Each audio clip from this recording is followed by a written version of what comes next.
Ugh, how do you handle annoying customers? We all have them. Customers who cross the line too often. Customers who expect too much from us. Customers who are never quite pleased. Customers who take up disproportionate amounts of our time and energy.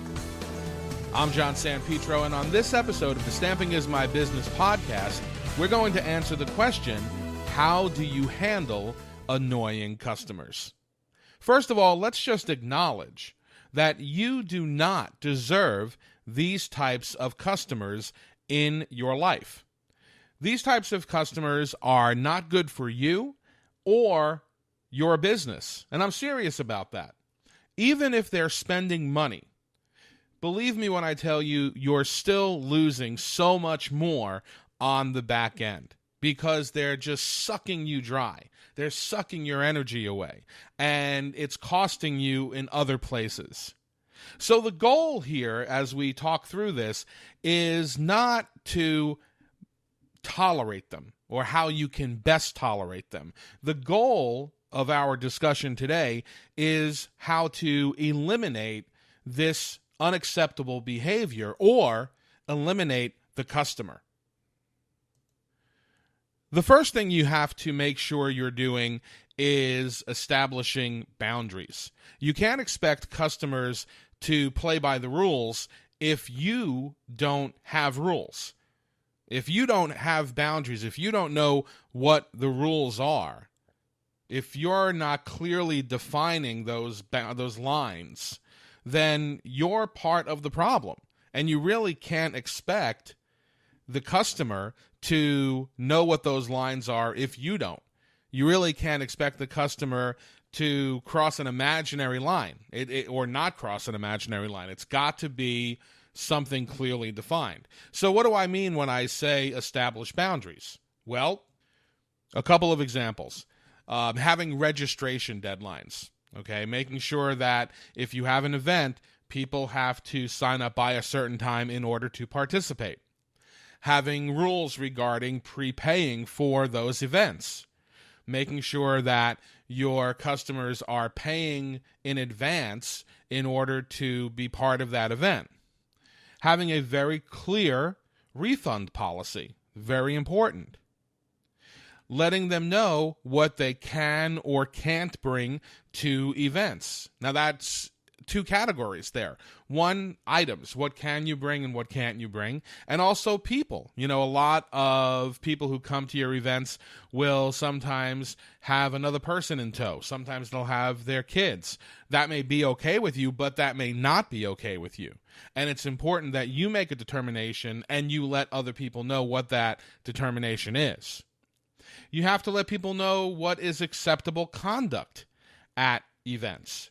And you also have to know or let them know what is acceptable conduct online. You know, a lot of times these types of customers behave badly in online communities. So if you have a membership site or a Facebook page or a Facebook group, sometimes they'll do things that you will find unacceptable.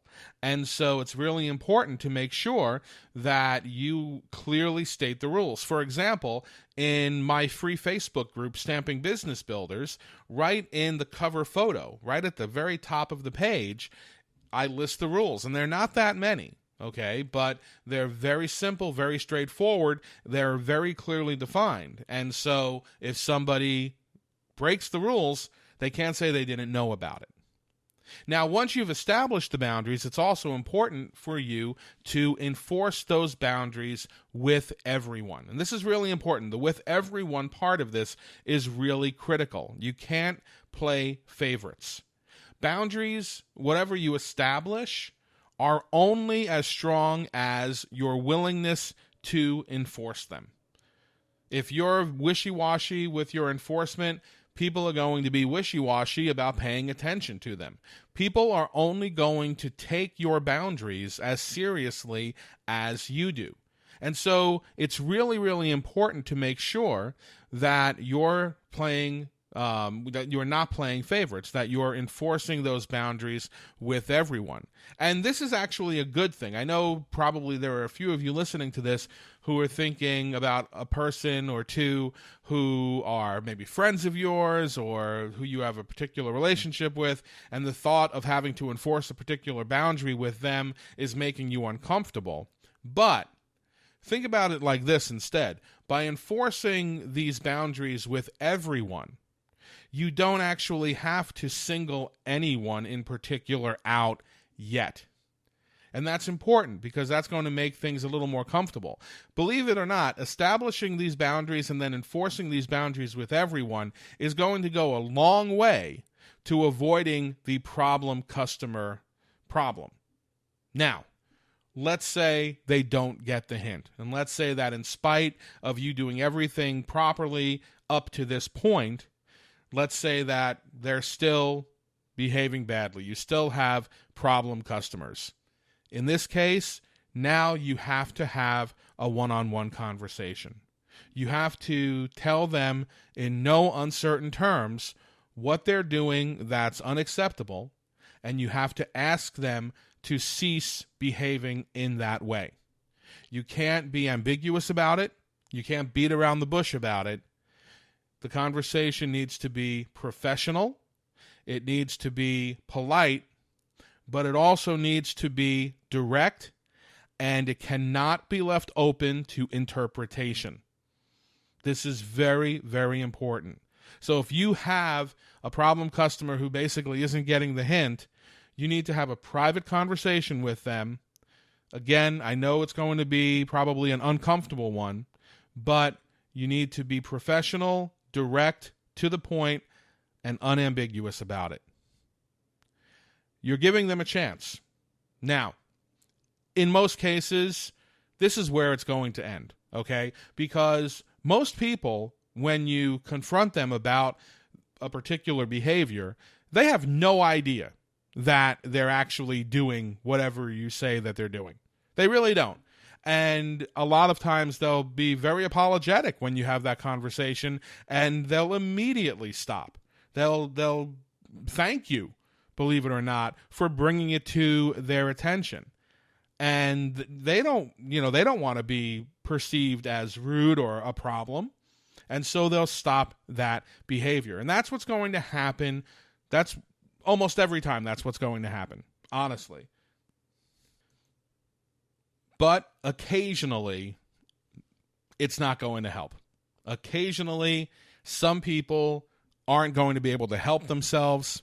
Occasionally, some people are not going to be able to get out of their own way. And when that happens, you need to remove that customer from your business.